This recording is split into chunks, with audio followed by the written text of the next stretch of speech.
여러분 안녕하세요. 반갑습니다. 오늘도 주님의 평화가 여러분의 삶 가운데 늘 넘치기 기도합니다. 오늘은 마가복음 4장, 5장을 읽도록 계획되어 있습니다. 하루 동안 마가복음 4장과 5장을 묵상하시면 되겠습니다. 주일부터 우리는 마가복음을 읽기 시작하였습니다. 이 시간에 제가 잠깐 마가복음을 짧게 소개해 드리려고 합니다. 신약 성서의 두 번째 책인 마가복음은 총 16장으로 구성되어 있는 복음서 중에서 가장 짧은 복음서입니다. 교회 역사 가운데 마가복음은 복음서 중에서 가장 덜 관심을 가졌던 책이었습니다.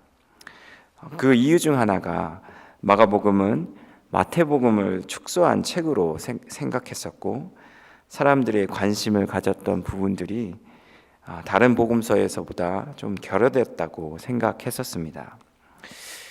여러분께서 보시면 알겠지만 예수님의 족보도 없고 예수님의 탄생 이야기도 없고 산상수훈 이야기도 없습니다. 요한복음에 나오는 나는 무엇이다 라는 그 I am statement도 나오지 않기 때문에 그렇게 되었지요. 하지만 신약 성서의 연구를 거듭하면서 마가복음이 그리스도의 복음을 아주 짧고 간결하고 단순하게 쓰여졌다는 점이나 역사적으로 나타난 예수님의 모습을 담으려는 의도가 발견되면서 마가복음이 복음서 중 가장 처음으로 쓰여진 것이라는 가정을 하게 되었습니다. 이 가설은 오늘날까지도 정설로 받아들이고 있고 모든 사람들이 그렇게 생각하고 있게 되었습니다. 그렇기 때문에 마태복음을 요약한 거나 간략하게 추려놓은 책이 아니라 오히려 마태복음이나 누가복음을 기반이 되어지는 소스가 되는 복음서로 인식이 되어지게 되었습니다. 그렇기에 간결하고 복음의 핵심만을 전하려고 하는 의도를 가진 마가복음은 다른 복음서와 다르게 거두절미하고 그의 첫 시작을 이렇게 시작하고 있습니다. 하나님의 아들 예수 그리스도의 복음의 시작은 이러하다. 그 첫 장 15절까지 나오는 세례 요한의 이야기는 마가복음이 전하려고 하는 그런 글의 성격을 나타내고 있습니다. 즉 하나님의 복음인 때가 찼다, 하나님의 나라가 가까이 왔다, 회개하여라, 복음을 믿어라 라고 하는 예수 그리스도의 말씀을 분명하고 간결하게 전하고 있는 것이지요. 이후에 등장하는 일련의 이야기는 바로 하나님 나라와 그 하나님의 나라를 따르는 이들의 제자도에 관한 이야기입니다. 이것이 마가복음이 전하려고자 하는 그런 핵심 이야기인 것입니다. 이제 1장부터 시작되는 일련의 사건들을 통하여 우리는 예수님께서 갈릴리와 그 주변에서 행하시는 사역을 듣게 됩니다. 마치 영화의 여러 그런 장면이 나오는 것처럼 그 장면이 아주 빠르게 전개되어지고 있습니다. 그 가운데 예수님은 여러 가지 저항을 만나시게 되지요. 인간의 삶 가운데 작용한 여러 악을 만나게 됩니다. 그것은 인간을 괴롭히는 귀신의 역사, 인간 스스로 나을 수 없는 질병들, 예수님의 선한 의도를 막으려는 인간의 두려움과 완고한 고집들, 인간의 폭력성이었습니다. 이러한 악들은 예수님과의 만남으로써 굴복되어집니다.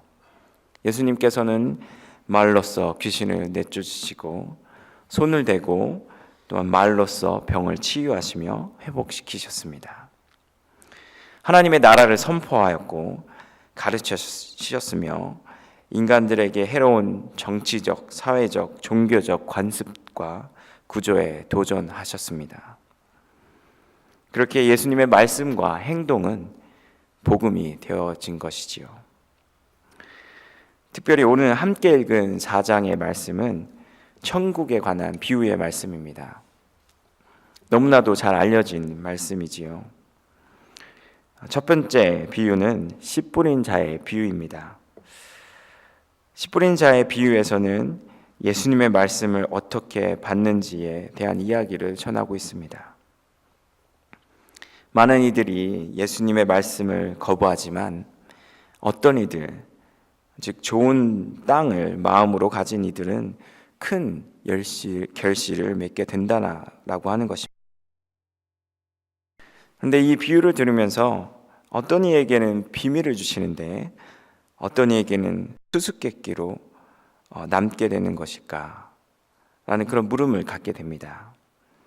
예수님께서 그의 제자들에게는 아주 개인적으로 그의 설명을 계속해서 전해주고 계십니다. 그것을 다른 말로 우리가 표현하면 자유의지라고 말할 수 있습니다. 그것은 예수님의 말씀에 반응하는 것이 우리들의 선택이라고 하는 것이지요. 하나님께서는 우리에게 선택할 수 있는 자유를 주셨습니다. 아무리 하나님의 말씀이 좋고 위대하고 세상을 바꿀 힘이 있다고 하지만 성령의 하나님의 도우심으로써 내가 그것을 선택할 때에만 주님의 말씀에 결실을 맺게 된다라고 하는 것입니다. 이제 뒤로 이어서 아주 짧은 비유의 말씀들이 나오는데요. 등불의 비유, 땅에 자라는 씨앗의 비유, 또 겨자씨의 비유가 계속해서 나오게 됩니다. 등불의 비유를 통하여서 예수님은 예수님의 사역의 목적을 전하고 있습니다. 그것은 등불이 불을 밝히려는 목적을 가지고 있는 것처럼 예수님 또한 인류를 향한 빛이 되어지고 하나님을 향한 믿음을 주려는 목적을 가지고 오셨다라고 하는 것을 전하고 있는 이야기입니다. 그렇기에 그 믿음의 신실함 또한 25절의 말씀처럼 처음 더하여 주실 것이다 라고 하는 약속을 주고 계시고 있는 것입니다. 예수 그리스도를 빛으로 받아들였을 때 하나님께서 더하여 주신 그 약속이 크시다고 하는 것이지요. 또한 그 이후에 나오는 자라나는 씨앗의 비유와 겨자씨의 비유는 하나님의 나라에 대한 이야기를 전하고 있습니다. 그 내용에 잠깐 살펴보면 아주 작고 보잘것없는 것이 아무도 모르는 사이에 더 크고 놀라운 결실을 맺게 된다라고 하는 이야기입니다. 즉 하나님의 나라는 인간의 이성과 계획으로는 이해할 수 없고 자라나는 것이 아니라 하나님의 이끄심, 인도함으로 이루어진다라고 하는 것을 전하고 있는 것입니다. 특별히 어제부터 목사님의 말씀을 통하여서 하나님의 나라에 대한 묵상을 하고 있습니다. 오늘 예수님의 말씀 가운데 나타난 하나님의 나라, 하늘나라는 참으로 세상에 있는 나라와 사뭇 다르다는 것을 깨닫게 됩니다.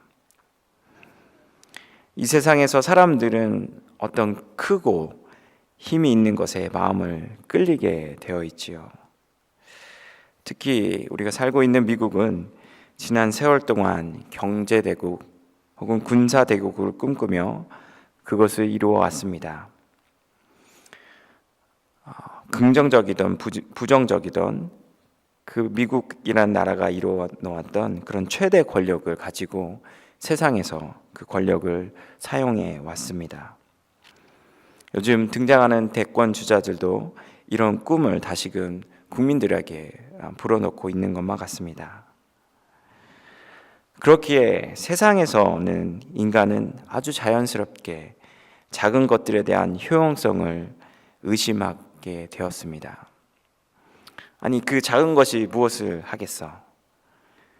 이제 다시금 크게 성공해야지 라고 하는 생각들은 인간의 욕망을 자극하게 된 것입니다. 큰 것이 좋은 것이다. 많은 것이 자랑할 만한 것이다. 라고 하는 것은 세상이 정해놓은 성공의 기준이 되어버렸습니다. 하지만 예수님은 오늘 말씀을 통하여 세상에서 세워놓은 성공의 기준을 허무십니다. 인간의 웰빙을 파괴하는 악을 허무시는 것이지요. 예수님은 말씀하셨습니다. 하나님의 나라는 겨자씨와 같다. 그것은 땅에 심을 때에는 세상의 어떤 씨보다 작다. 그러나 심고 나면 자라서 어떤 풀보다 더 큰 가지를 뻗어 공중의 새들이 그 그늘에 깃을 수가 있다. 이것이 하늘나라이고 우리가 꿈꾸는 하나님의 나라라고 하는 것입니다. 많고 크고 멋진 것이 성공이 아니라 작고 그 안에 생명이 쉼을 얻는 자리가 하나님의 나라인 것이지요. 이 땅을 사랑하면서 많은 유혹 가운데 살아가게 됩니다. 세상이 정해놓은 생각과 세상이 만들어 놓은 기준을 우리의 삶의 모든 것이라고 생각하고 살아갈 때가 있습니다. 하지만 우리 안에 주신 그 작은 씨앗, 예수 그리스도의 복음을 붙잡고 살아가는 것이 그리스도의 삶으로 살아가는 믿음의 고백이 아닐까 생각을 합니다. 오늘도 여러분의 삶 가운데 그 예수 그리스도의 말씀을 선포하며 살아가시길 간절히 기도합니다. 세상이 정해놓은 그 기준으로 우리의 가정과 우리의 자녀들, 우리의 이웃들, 심지어 교회 안에서 그 잣대를 가지고 판단하지 말고 하나님의 이끄심에 의지하며 살아가시길 기도합니다. 세상에서 말하는 실패에 실망하고 낙심하는 것이 아닌 주님의 말씀을 붙잡고 세상을 사랑으로 품는 것, 그것이 천국 시민으로 살아가는 삶의 방법이 아닐까 생각합니다. 그럴 때 주님이 허락하시는 삶의 열매를 맺게 되고 그 그리스도의 생명이 우리를 통하여 우리의 가정과 내가 처한 직장과 이 세상에 흘러나가게 될 것입니다.